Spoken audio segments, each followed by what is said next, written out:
BJP बंद डाकरा RG Kar medical college एवं hospital रे 31 वर्षीय ट्रेनी डाक्तर को दुष्कर्म एवं हत्या घटना रे आज बीजेपी पश्चिम बंग रे 12 घंटिया बंद डाकरा देइथिला।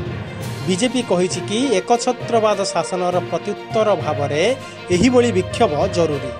सूचना था कि गतकाली हजार हजार छात्र छात्री यही घटनार प्रतिवाद करी मुख्यमंत्री ममता बानार्जी इस्तीफा दाबी करने सह दोषी को मृत्युदंड देवा लगी दाबी करथिले। तेबे बीजेपी आज बंद डाकरा देइथिबा बेले किछि स्थान रे हिंसात्मक घटना देखिबाकू मिलिथिबा सूचना अनुसार बीजेपी वरिष्ठ नेता जयंत कुमार राय आक्रमणर शिकार होइछन्ति।